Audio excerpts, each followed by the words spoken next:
আজকের এই আলোচনায় উপস্থিত সবার মনে করোনা ভাইরাস নিয়ে চিন্তা রয়েছে। সবাই এটা নিয়ে আতঙ্কে রয়েছে। বিভিন্ন শহরের মানুষজন দোকানে দৌড়াচ্ছে, তারা কারাকারি করছে টয়লেট পেপার, টুথব্রাশ এই ধরনের জিনিস নিয়ে। হ্যান্ড স্যানিটাইজার তো এখন বেশ অপ্রতুল হয়ে গিয়েছে এবং অনেকে আরও বেশি করে কিনে জমিয়ে রাখছেন। এর মধ্যে ভালো খবর যে সকল শহরে ভাইরাস বেশি ছড়িয়ে পড়েছে সেসব জায়গায় সভা সমাবেশ হচ্ছে না, মানুষ ইতোমধ্যে সতর্ক হয়ে গিয়েছে। খেলাধুলার ইভেন্ট, ধর্মীয় অনুষ্ঠান এগুলো এখন বৃহৎ স্বার্থে অনুষ্ঠিত হচ্ছে না। আজকের মূল আলোচনায় যাওয়ার আগে আমি একটা বিষয় একটু কথা বলবো। অনেকেই ভাবছেন যে আসল ইসলামিক পন্থা বোধ হয় এটাই যে শুধুমাত্র আল্লাহ সুবহানাহু ওয়া তাআলাকে ভয় পেতে হবে, এসব ভাইরাস আসলে কাফিরদের ষড়যন্ত্র ইত্যাদি ইত্যাদি। ব্যাপারটা হলো, ইন্টারনেট একটা বিভ্রান্তিকর জায়গা।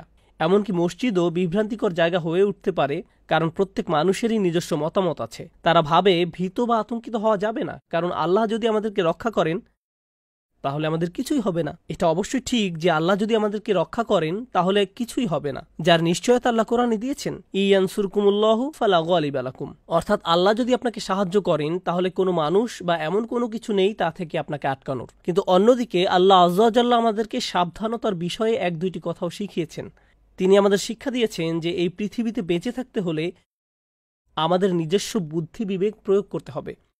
বিষয়টা এমন না যে রাসূলুল্লাহ সাল্লাল্লাহু আলাইহি সাল্লাম যখন মক্কা থেকে মদিনায় হিজরত করবেন তখন তিনি বলেছিলেন, আল্লাহ আমাকে রক্ষা করবেন, আমি বাড়ির সদর দরজা দিয়ে বের হব এবং বের হয়ে সরাসরি চলে যাব। সেখানেও একটা প্ল্যানিং ছিল, গোপন সময়ে গোপন পথ দিয়ে সতর্ক থেকে শত্রুদেরকে ধোঁকা দিয়ে পালিয়ে যাওয়া।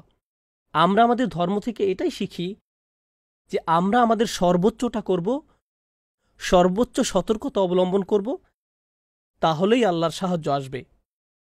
সিগন্যালে লাল বাতি দেখেও আপনি যদি না থেমে জোরে গাড়ি চালিয়ে দেন এই ভেবে যে আল্লাহ তো আমাকে রক্ষা করবেন, তাহলে তো হবে না। প্রথমত আপনার ব্যবস্থা আপনাকে করতে হবে, এরপর আল্লাহ অবশ্যই রক্ষা করবেন। আর আল্লাহ যদি চিন্তা করেন আপনার কোনো ক্ষতি হবে, তাহলে আপনি যতই ট্রাফিক সিগন্যাল দেখে সাবধান হন না কেন, সেই বিপদ আসবেই। আমাদের ধর্ম আমাদেরকে এই দায়িত্ববোধটুকু শেখায়। এরপরও যদি কেউ বলে যে যতই যাই হোক আমি আসব, আমি বের হব, আমাদের একত্রিত হতেই হবে, সেক্ষেত্রে মাথায় রাখবেন যে এটা শুধু আপনার সাথে সম্পর্কিত না। ধরুন আপনার শরীরে এই ভাইরাসটা আছে আর আপনার পাশে যে বসে আছে তার রোগ প্রতিরোধ ক্ষমতা খুবই কম।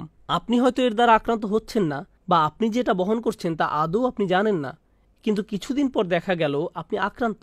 যেহেতু এই ভাইরাসের লক্ষণ কিছুদিন পরে প্রকাশ পায়, তাহলে আপনি সেই লোক ও তার পরিবারের বিশাল ক্ষতি করে দিলেন। এটা শুধু আমাদের নিজেদের বিষয় না, এটা একটা বিশাল সামাজিক দায়িত্ব যেটা আমাদের ধর্ম আমাদেরকে শেখায়।